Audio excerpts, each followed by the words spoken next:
I'd like to welcome everyone now for this Santa Fe Distinguished Lecture Series program. I'm Ron Duncan Hart, and we have a special program today with Joseph and Steven Skybell. As I thought about this when we were starting, it's interesting that in Jewish life we have a series of brilliant sets of brothers in the arts and culture. The Coen brothers immediately come to mind. And then there are the Marx brothers, and we could go on from there. So today we have this unique opportunity to hear these two brothers at the peak of their careers talking about what it means in their lives to be Jewish, observant, accomplished, maybe witty. We'll find out. And they will be interviewed by the equally accomplished Eleanor Reissa. So welcome. I'd like to thank all of those of you who donate to make these programs possible, especially the honor that we are being underwritten by Paul Golding and Bonnie Ellinger, who is also our guest on the program. It is my pleasure now to welcome Dr. Bonnie Ellinger of the Santa Fe Distinguished Lecture Series and a former faculty member of Bar Ilan University, who will do the introductions. And Bonnie? Yes, thank you, Ron. Thanks very much. Hello, everyone. We're very excited to have three very talented guests, each of whom has a very impressive resume. However, if I mentioned all of their accomplishments, we would not have much time for the conversation. So I will introduce everyone by giving short summaries of their work.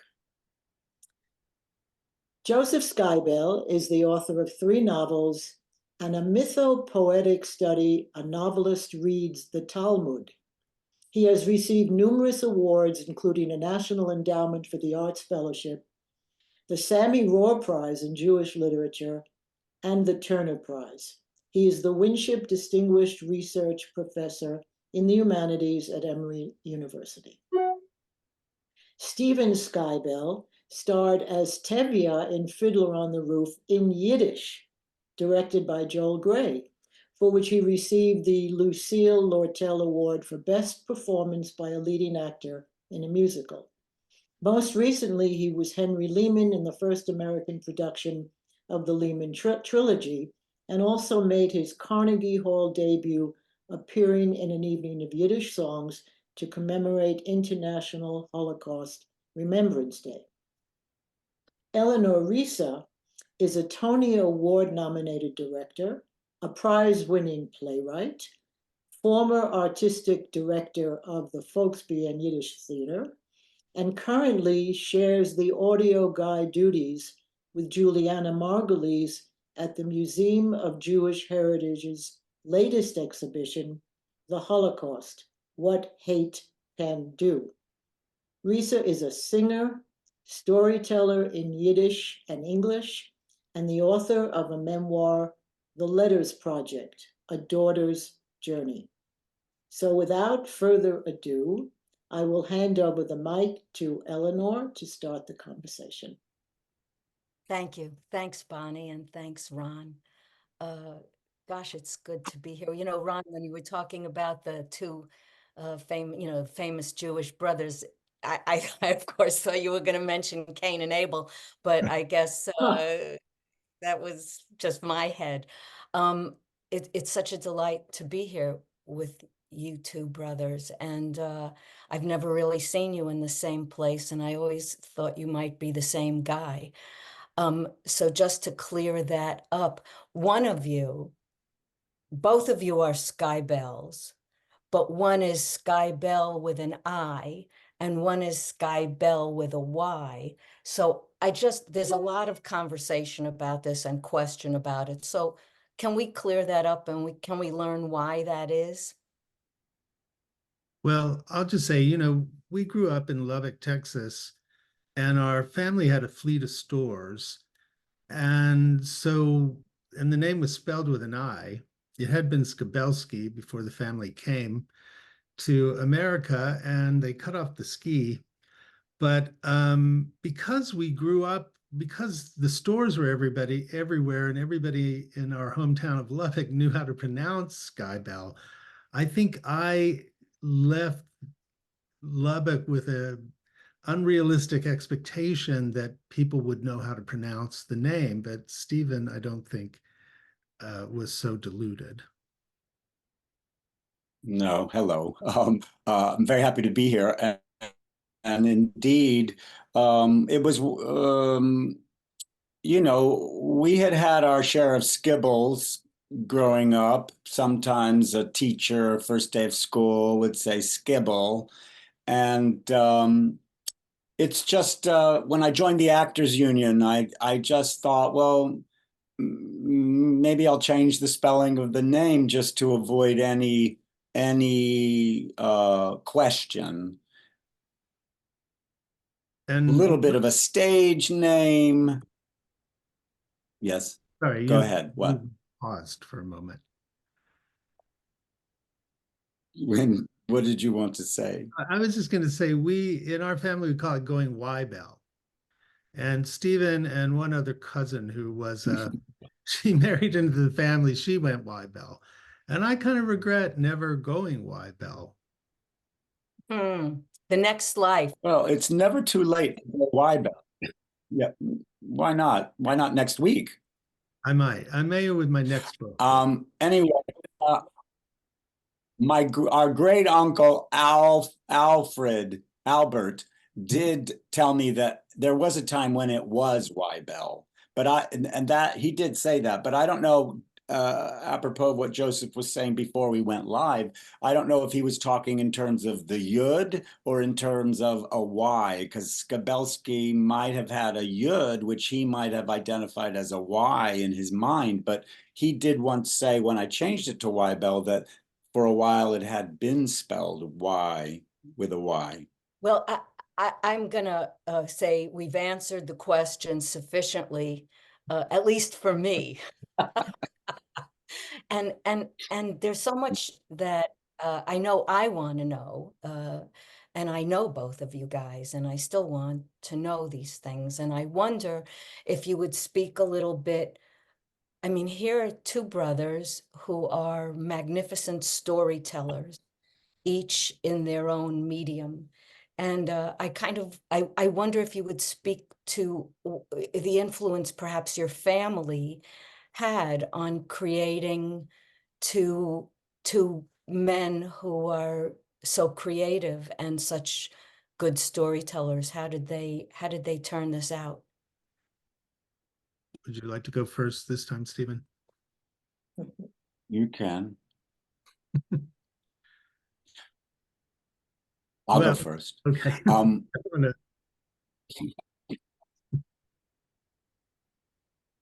ahead. Go ahead. No, I think we should take turns. We should discuss. Mira, I got this. Stephen, you go.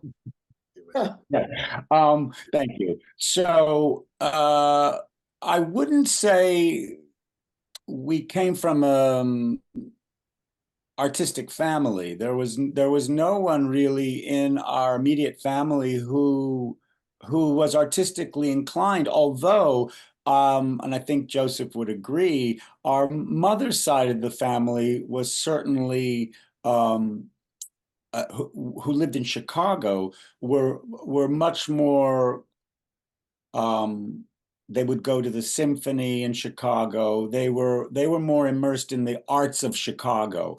That isn't to say, I mean, growing up, our mother did listen to the Metropolitan Opera on the radio, and I got a love of classical music early. So the arts were definitely part of our upbringing, which is not really storytelling. But I would say that our father would characterize himself as a raconteur, and so he loved to tell jokes and tell in-depth stories and jokes. And so I would think that we did inherit that from him in terms of storytelling.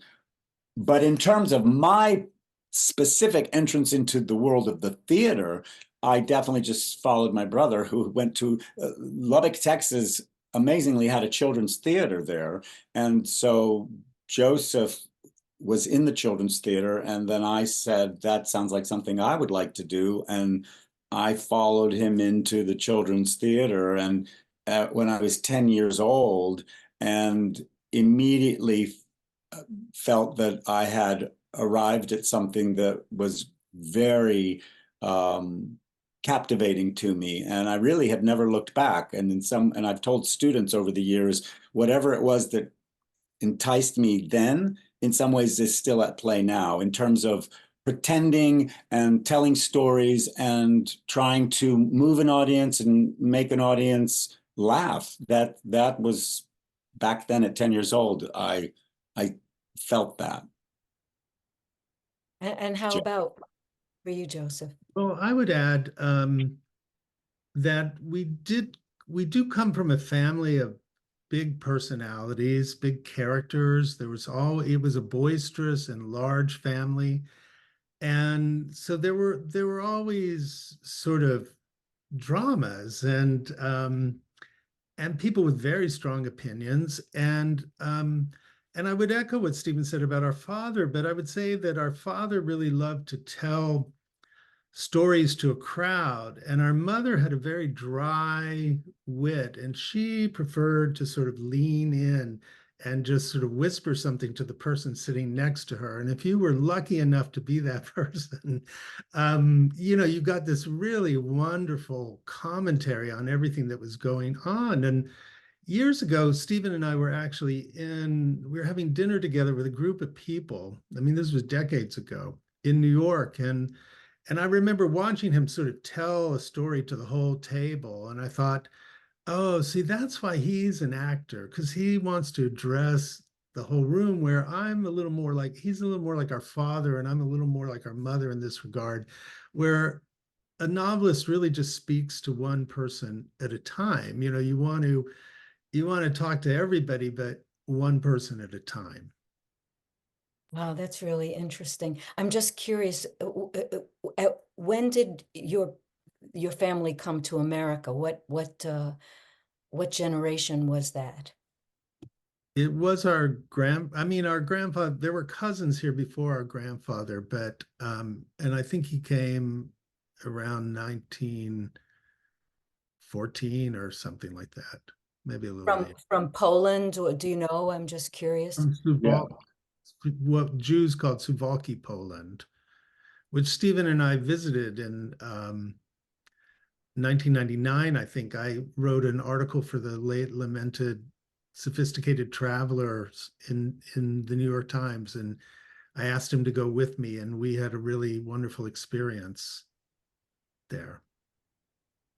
Yeah, I mean, there's so much I wonder.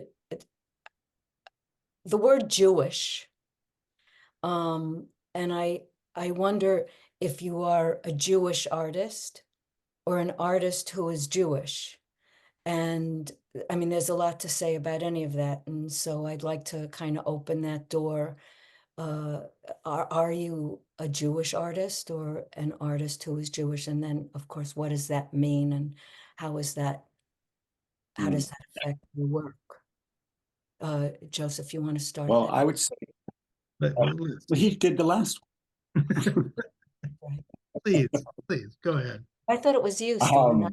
I was being really Solomonic. No, Joseph answered about where our family was from, so I'm going to go ahead and start with this. All right. I think that's only fair. It's only fair. I just was mistaken. Thank you.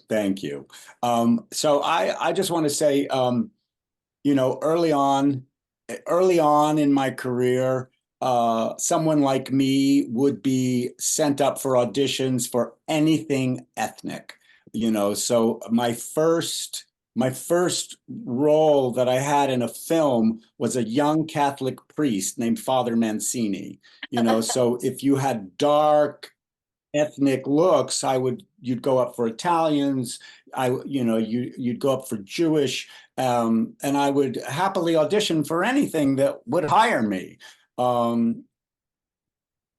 So I would say early at that time, I didn't identify myself as a Jewish artist. And part of part of the game was to sort of be all things to all casting directors, you know, so that you can get hired.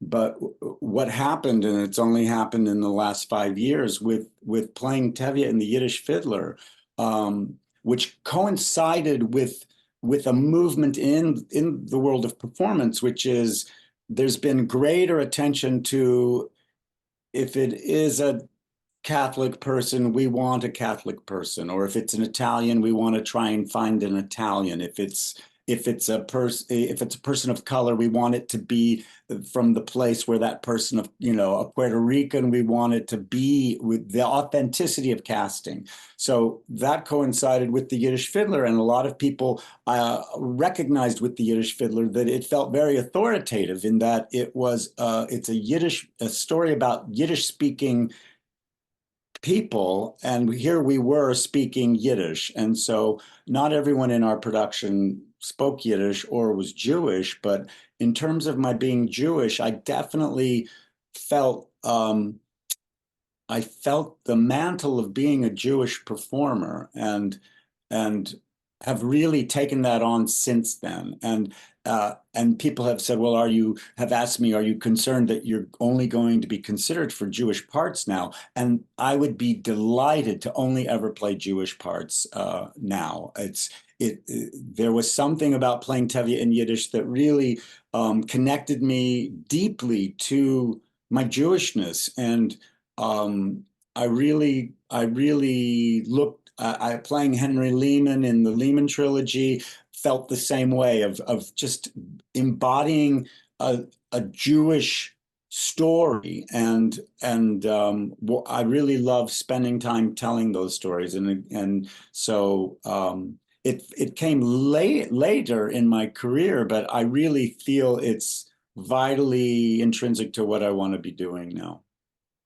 It's so interesting. I mean, it just FYI, I changed my name to Reissa from Schlusselberg. I mean, it was my middle name, Eleanor Reissa Schlusselberg, because I didn't want anyone to know I was Jewish.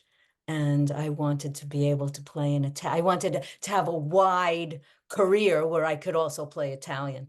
So it's so interesting to hear that playing telling Jewish stories at this point in time is enough, and is deep enough and rich enough. And that's I mean, I'll just add, and then we definitely want to hear from Joseph. we have time. The surprise to me was that how necessary it is to continue to tell these Jewish stories. You know, when we were doing the Yiddish Fiddler is when the shootings at the Tree of Life synagogue happened, and anti-Semitism has raised its ugly head with such presence in New York, in the US, and in the world abroad, that I do feel it's a calling to continue to engage in these stories, because we could get complacent as Jews. I think I might have gotten complacent to think, well, the Jewish struggle is over, and we see that that's not the case. And so I think it's for me, it's more important than ever to make sure that people know I'm Jewish. Yeah, I feel that as well. How about you, Joseph? You know, I think for a writer, it's a bit of a marketing issue, because there's so many opportunities if you fit into a certain category, and those categories are only available to those people. So, you know, there is a lot of benefits to being a Jewish writer, although that's, you know, people who are Jewish but don't even write about Jews or Judaism or Jewish ideas are often in that group as well. But for me, at this point in my career, I'm really sort of starting to think about, well, what is a universal story told from a Jewish perspective? Or what is a universal story with a Jewish protagonist or a Jewish narrator, but that doesn't necessarily focus on exclusively Jewish characters or Jewish themes. And I also feel that as a writer, it's all been there's so much between Ivy Singer and Philip Roth and Amos Oz and a panoply of wonderful writers. So much has already been done so well, and that for a writer working and living now, the question really is, what is what's new and what's left? And for me, that has sort of become lately more about Jewish mysticism. Like, what about Jewish mysticism can inform the stories I tell or guide the stories I tell? I mean, but in a way, that's always the case. And, the past and the other great writers in the past and what it is that you have to say. And for like Stephen to play fiddler, to play Tevye after Zero Mostel, or to whoever other, terrific Tevyes were, and to play Herr Schultz in this version of Cabaret, which was itself a classic. And how it's an interesting question. How do you make it yours now? And how do you?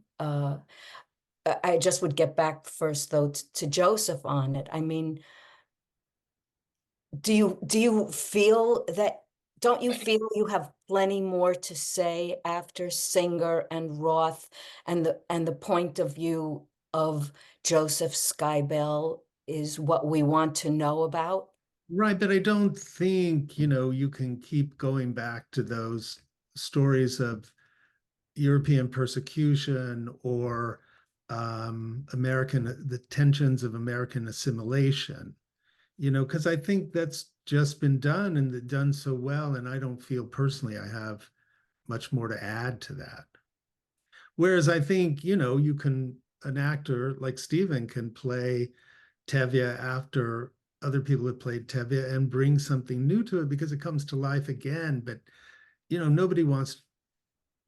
don't think anybody wants to rewrite Portnoy's Complaint. You're muted.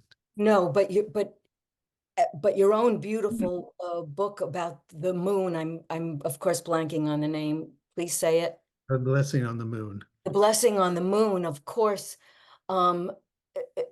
it was so rich, and so those stories had been kind of told before, but never like that, even though so many had been told. So, but I'm sure you're facing this inside yourself in a way. Well, that book too, it really, if you read it deeply, is really less about what happened to my great-grandfather and more about how what happened to our great-grandfather affects me or affects Right. my generation. So it was, in that way, I feel like different from Ivy Singer, because he was of that generation. I'm really talking about the effects on my generation. But it's also, I've already done it. So I have to, at this point in my career, where do I go where I can find something new and innovative and vibrant? Yeah. Although Monet just kept painting water lilies. How is it for you, Stephen? Being repeating, not repeating history, but having these classic roles now. Well, first I have to say, because I see that my cousin Esther made a comment in the chat, and you have to honor the Skybells who are in the room. And she does say that I don't want to give the impression that the Skybell side of the family was not interested in the arts. She's reminding me that my grandfather and my great uncle loved classical music. And I do remember my grandfather would sing Vesti la Giubba from Pagliacci. So I come by it on both sides of my family. And then I would like to also say that, in terms of finding my way to my Jewishness, we were raised Reform in Lubbock, Texas, but we absolutely identified as Jews. Our grandfather and our great uncles lived in Lubbock with us, and we went every Friday night to my grandfather's house and had Shabbos meal there, and we would go to temple on Friday night. And it was there that I got books of Yiddish songs and would sing them in English. And my grandfather would ask me to sing songs to him. And he ultimately centered on my Yiddish mama. And so it basically feels like once a week when I would go to his house on Friday night, he would ask me to sing my Yiddish mama. So that's just to say, my love of Yiddish and Jewishness was early on, but it really only came together for the Yiddish Fiddler in terms of I felt like every aspect of my life came together in that production. And now to answer your question, in terms of these, the thing about Fiddler is that it is great entertainment, and it is, we know it's a classic, but it took on great new meaning in the light of this rise of anti-Semitism. And we even had a night early on in our Uptown run that the entire audience was it was International Refugee Day, and the entire audience was filled with people who were refugees from other countries. And they experienced the story from their specific life point of view. And we had a talk back afterwards, so these classics are classics because I think they continue to speak to the time in which they're being done. And so Cabaret, while it is incredibly great entertainment, it obviously is dealing with the rise of Nazism and not in World War II era Germany, pre-World War II. And so the rise of fascism is definitely a theme of Cabaret, and playing the Jewish character in that, it also feels very, very important to be telling the story. And I'm honored and feel privileged to be able to continue to tell these stories, which now are still cautionary tales about how one can choose to live. And there's a song in Cabaret that Bebe Neuwirth sings is called "What Would You Do?" And that, I think that really wants to be the question when someone leaves Cabaret, is what would you do if you saw these things happening in your daily life? What would you do? And I do think, and it feels important to, again, it's great entertainment, but I do think the creators have had something really in mind when they wrote Cabaret, which is to just remind us that nothing is for sure, and that includes democracy. Yeah, it's a bit dark. Is that creeping into your work now, Joseph, as well? Do you find the current situation creeping in? Well, I do a little bit, except the novel that I'm writing is so funny that it's all taken. The narrator is kind of he has a certain kind of naive cynicism about everything. And so both, he sort of gently skewers both the right and the left, and the sort of idiocy we see on both of those sides. But it doesn't get that dark. So until that's done, I don't know if, we'll see what happens to our democracy. But I mean, it's great if you can stay in the light right now. It's and bring light to us.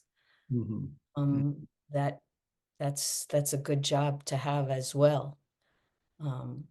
So I'm wondering if we can, I know that you guys are doing Talmud together.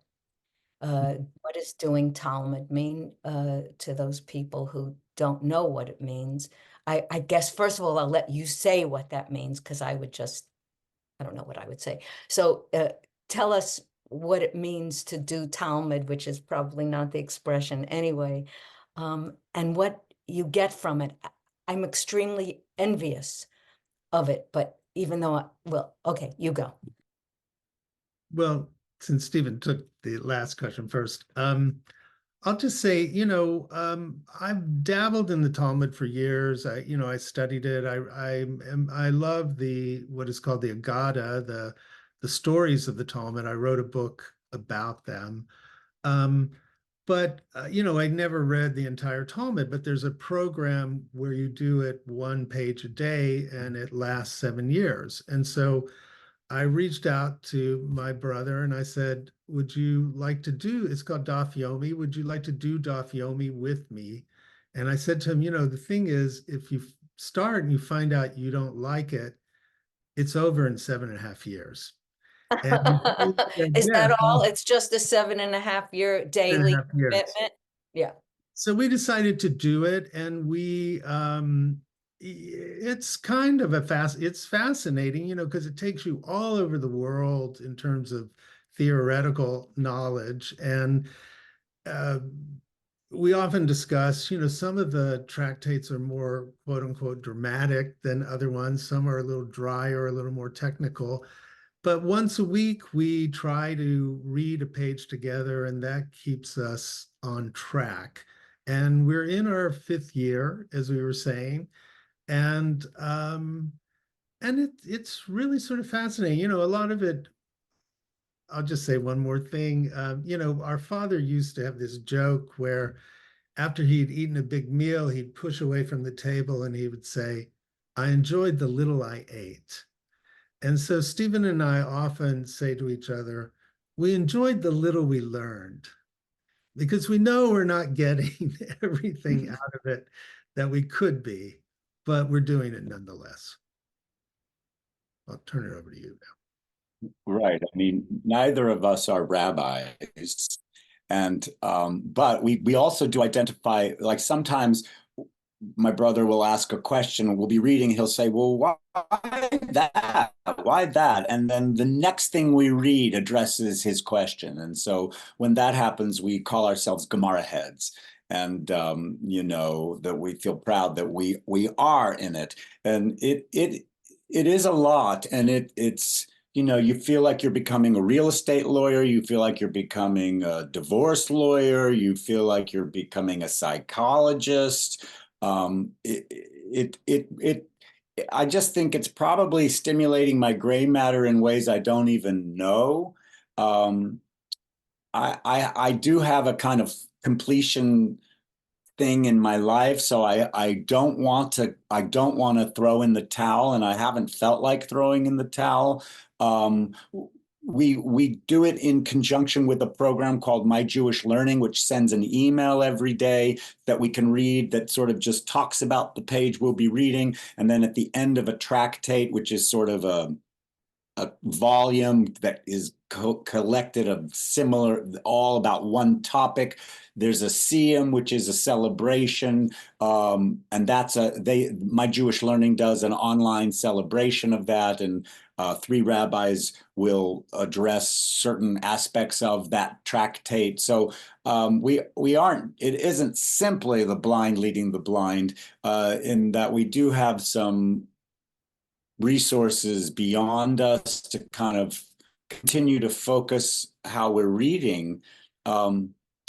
Years ago, before we even did it, I attended with my sister and her husband the completion of the 7.5 cycle, which was at Madison Square Gardens. It's a really big deal because the entire world is reading page at a time, and so that also feels unifying and good, just to sort of be engaged in an endeavor that there are Jews all over the world who are doing it, you know. And I even recently had the opportunity, I'll say, to be in the emergency room, and I knew I might be there for a fair amount of time, so I took my Talmud with me just in case I had the opportunity to read it.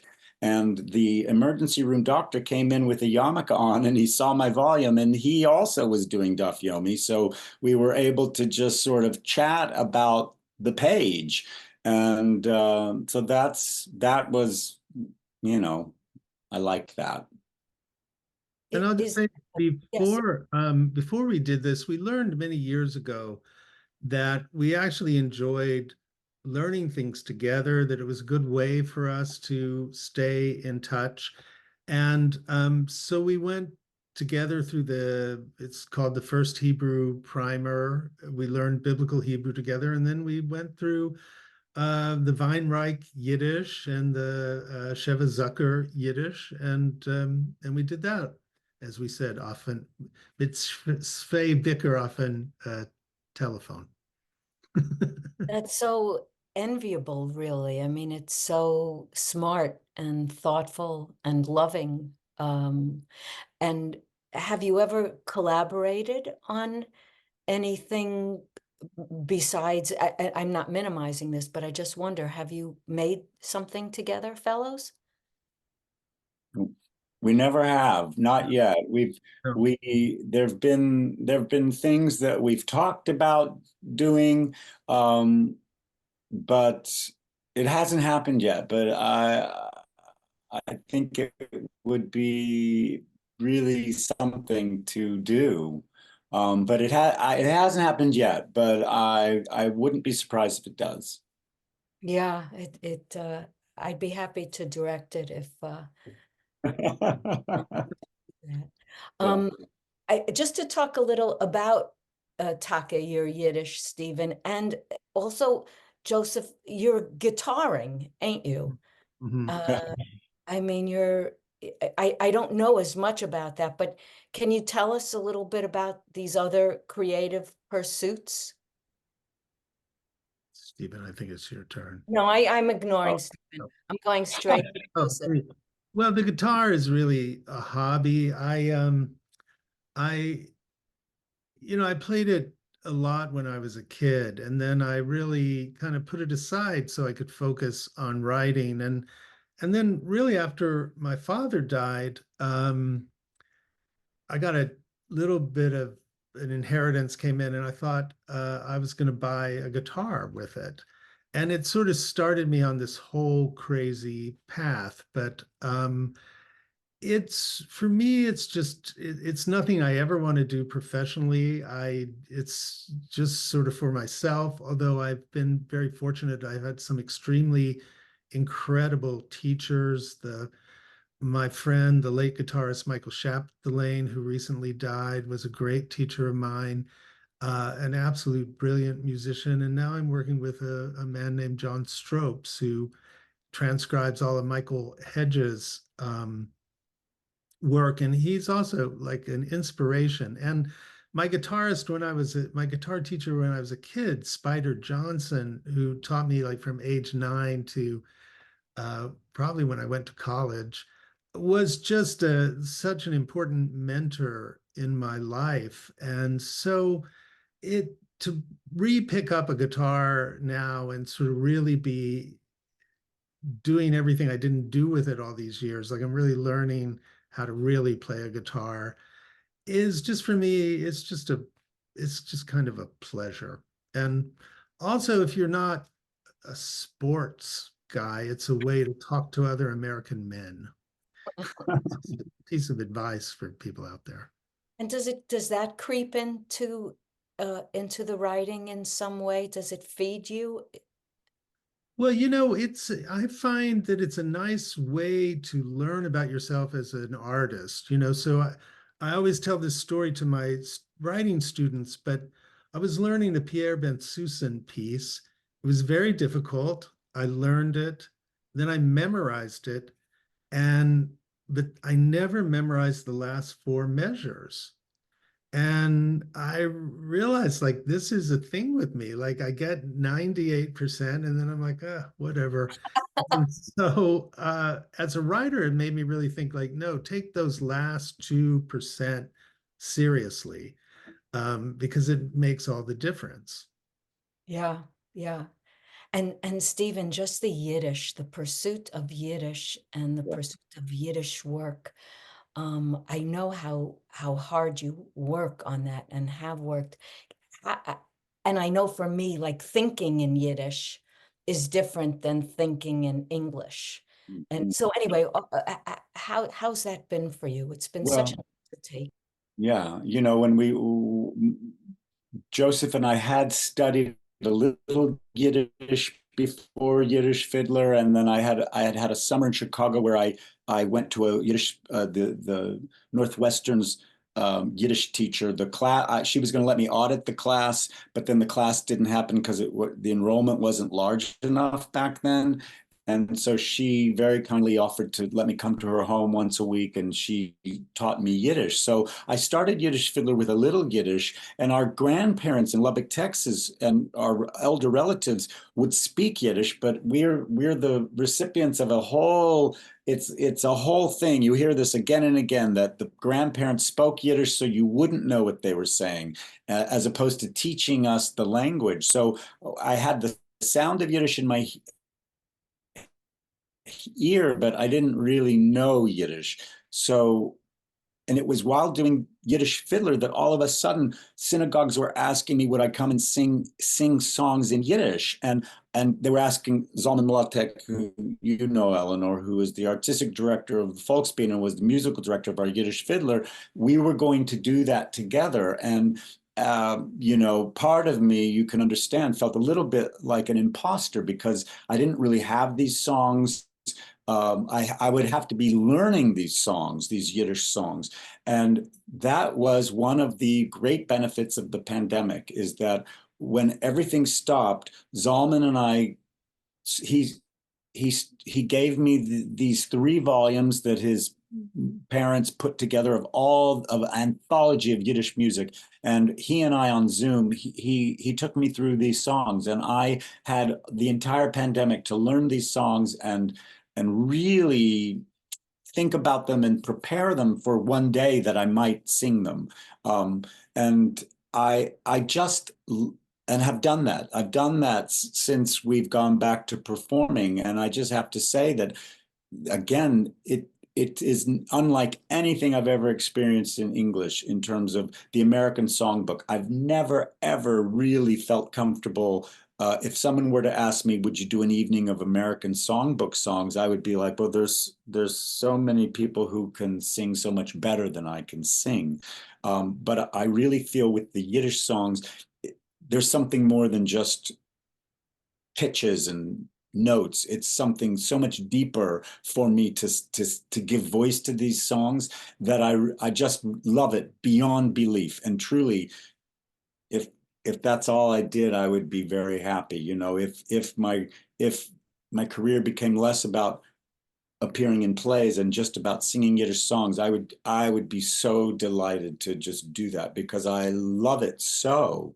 And since, again, just to say, since Fiddler, I've taken on, I mean, Zoom has been a wonderful thing for someone who's, you know, I live north of New York City, so going to the city for a Yiddish class always felt like a great commitment. But I've taken like 3 semesters of Yiddish with Yivo on Zoom. And while I still, I mean, I'm more fluent than I was, and I certainly can listen to Yiddish and know what's being said and can't necessarily join in with great fluidity, but my Yiddish is much, much better than it was before Yiddish Fiddler. And so that's just all. I just love it. And you know, the idea of well, could I do something else at the Volksbühne in Yiddish? There are some ideas about, well, what would that be? What could that be? You know, my love of Shakespeare. Well, there's lots of Shakespeare that's already been translated into Yiddish back in the day. It was very popular on Second Avenue. And so I just hope that Yiddish is never too far from my career. Yeah. Yeah, well, it's beautiful work. We're gonna kind of close our talk, but just the last thing that I would ask, I mean, both of you teach and have taught, and both of you know a lot, and both of you have learned a lot about the arts and yourselves. And I wonder what you've learned either about yourself or each other or the arts. If you were young, you would say to yourself now, I mean, I know what I would say to myself, but I would so be curious to know how you would speak to yourself today with everything that you know. Do you want to grab this, Joseph? Well, I think, for me, as I was saying before we started, my wife Barbara and I are here in Durham visiting our daughter Ariana and her husband Ethan and their new child Lev. And it's been quite an experience to see a baby again. And recently, Lev is only like 4.5 months old, but he's already clearly into music and literature. Like you cannot imagine how intensely focused he is on any book you read to him. And it really made me think, I think I spent a long time thinking like, well, why do I do this? And what is art about? And what is writing about? And seeing him, it really just makes me think you're just born to be creative. You're just born to do it. You're born loving it, and you're born to do it. And you don't even need to ask why. And so it would have been, if I could have told myself that back in my 20s, I think it would have been a real, I would have been grateful for it, because it would have saved me from just wondering like, what is this and what am I doing and why am I doing it? And it would just be, no, let it come through you. It's what you're here for. Well, Yeah, thank yeah, you. yeah. Thank you. It's really, it's Well, great to know, to learn. Stephen, what about you? I can't say anything after that. No, I would say, well, I do teach, and I love teaching, and I teach Shakespeare, acting Shakespeare. It's really the only thing I've ever wanted to teach, because I do feel there's a tradition. I love the tradition of Shakespeare and the nuts and bolts of it. But the thing I try and say to all my students whenever I have the opportunity, because we can feel that we have something lacking, and certainly, people who are drawn to the theater, I think a lot of us in some ways are lacking something that the theater provides, whether that's, we can be other things in the theater, and so the desire to be someone else, can the idea that there may be something, there's a deficit that the theater and performing can aid in. I just try to put in my students' minds, and mine as well, is that we are enough. That we are enough, because we can spend our lives running around feeling like, when I get that thing, then I will have arrived, or when I do that thing, then I will have arrived. And I really do encourage them, and I would encourage my younger self the same thing, just to know that wherever you are right now, you are enough. You are more than enough to meet the demands of whatever it is you want to do. And that, that I think is, it always lands on them very positively, to be reinforced that way. And I feel like that is the way to get good work from people. There was a whole tradition when I was growing up in the theater of the director who was mean, or the choreographer who was tough. And that I never really I couldn't really put much stock in that kind of dynamic. Yeah, I mean, what both of you said is so helpful and useful, and so I thank you both. And thank you, Bonnie. Do you want to?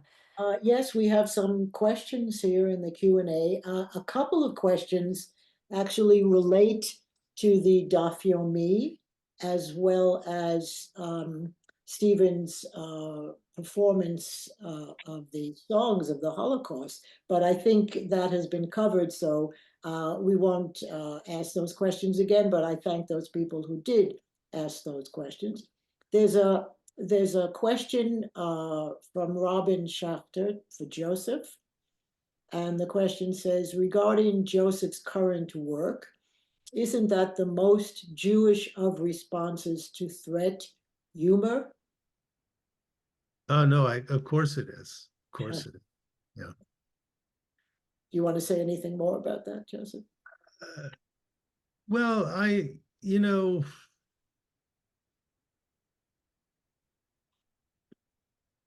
I mean, humor not only is dark humor is not only a way to cope with trauma and tragedy and darkness, but it also sheds some light, and I think we all take ourselves perhaps too seriously, and to be able to laugh at ourselves and laugh at each other is, of course, a curative move.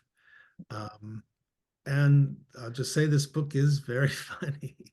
So maybe it's responding to a real need for that kind of laughter. Sure, sure. Another question, Andy Tierstein says they should, Andy is We Eleanor. all know Andy. Oh, everybody knows Andy. We all know Andy. Know Know and love know Andy. and love Andy. Okay, everybody loves Andy. I don't know. Yes. I'm sure he's wonderful. Okay, so Andy says that the two brothers should collaborate on A Blessing on the Moon, the opera, and Eleanor should direct it. Curtain, end of play. Let's No, go. Let's just sign off and get to work. no, not Sure, yet, yeah. not yet. No, we have a Great couple idea. of more minutes and questions. Paul Golding, who I happen to know very well, asked this question: did growing up in a very un-Jewish place, as I imagine Lubbock, Texas, did it magnify your sense of the importance of Jewishness in your lives? Stephen. I'll answer that. I mean, more than once I've said since the Yiddish Fiddler that growing up in Lubbock with 100 Jewish families was like growing up in a shtetl in a way, that all the Jews knew each other. We all knew each other. And I said this just recently in the Cabaret rehearsal, which is sort of shocking to, I don't know, Joseph, if you feel the same way, but growing up in Lubbock, Texas, I never experienced anti-Semitism face to face. No one ever said anything to me that was remotely anti-Semitic. And if anything, my Jewishness was celebrated as a curiosity. I remember taking matzah to show and tell, and we missed school for the high holidays, and it just was more of a curiosity than something to feel ashamed of or concerned about, or but definitely we grew up Reformed. My brother and I joke about this, that I didn't even know there was such a thing as a Saturday morning service growing up. We didn't know from a Saturday morning service. All we knew was Friday night. They didn't have Saturday morning. We thought the Torah was read at the high holidays, and that was it. It was definitely a Reformed upbringing, but I think with the combination of our family who had come from the old country living in the town with us, we definitely were raised Jewish, to be proud of our Jewishness, to honor our Jewish heritage, and I loved being Jewish growing up in Lubbock, Texas. Yeah, Joseph. I think I feel a little more sanguine. I feel like Lubbock was so far out in the diaspora that 1 mile further and you wouldn't even have been in the diaspora anymore. And there were sort of anti-Semitic, I had anti-Semitic people in my life, encounters. And also I feel like at times there was a sort of exoticizing of people who were Jewish, or me as a Jew. And I always thought, Lubbock is a pretty Baptist town, and it's not good for people to imagine that you are in their holy scriptures.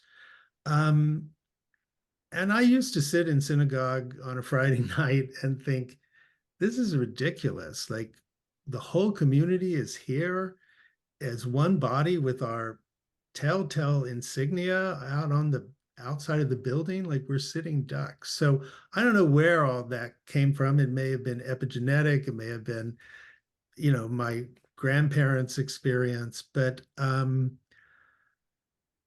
I think it made it a kind of to answer Paul's question, it made it sort of a twin thing. It was wonderful and terrible, and I think discovering more the riches of what Judaism really offers was a way for me to more embrace the tradition. Like what we were given was so limited that I didn't think of it as very nutritious, so to discover where all the treasures are in the tradition was really affirming for me. Joseph, there's a question from Gloria Bellabalin, where she asks, do you think the study of Talmud has influenced your writing in terms of viewpoints or persons, or as opposed to Kabbalah and the mystical?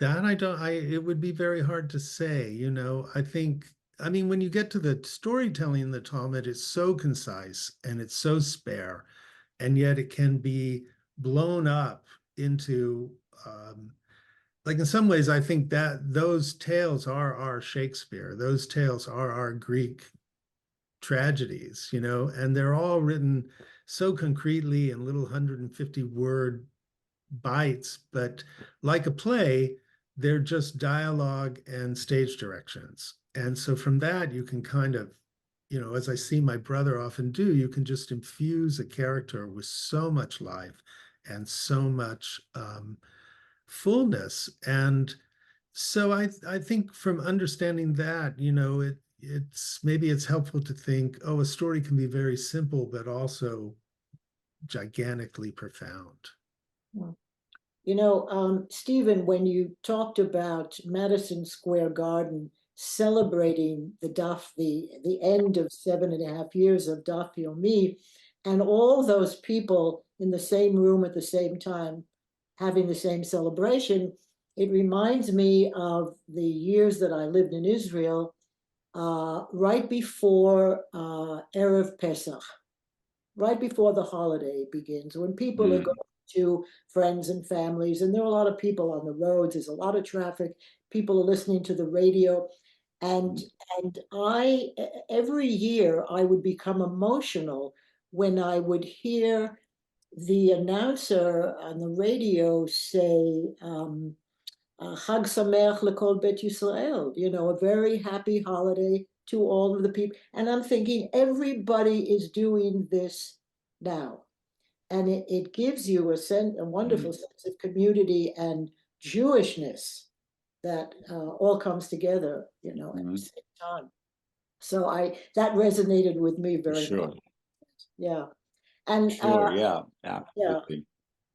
There's a comment here from Jack Schlachter who says, who thanks us for the program, but he also says to the two brothers, don't give up at 99% on the Daf Yomi.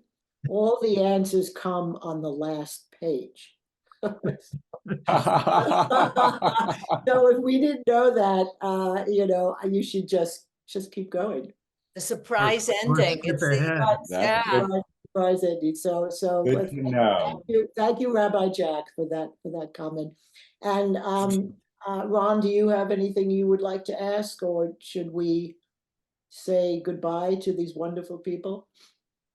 Well, I'd like to thank everyone for being here and for this delightful program, which I've enjoyed very much, sitting here and listening.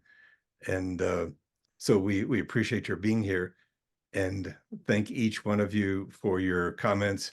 So we are looking for the opera, by the way. So when that comes, please let us all know so we can be a part of it. Yes, and thank you all so much. And Eleanor, I look forward to reading your memoir that we should mention, excuse me, once again, called The Letters Project, A Daughter's Journey. Eleanor Reissa. Thank you so much. It was so fun to be with you today. Thank you for asking. Well, thank you very much to everyone. And Can I just say, Bonnie and Ron, I just want to thank you both. This is the first time Stephen and I have ever done anything like this. It was really a surprise to be asked, and it has been such a pleasure. So thank you. all I can say is bravo. And and hopefully we'll have a performance in the future. Halava. Good. Wonderful. Thanks to all of you. Thank you. Thank you to everyone. So that has been the program today for the Santa Fe Distinguished Lecture Series. And we appreciate all of those who've been here, and the Skybell brothers, Eleanor, Bonnie, thank you for making today's program. And Ron.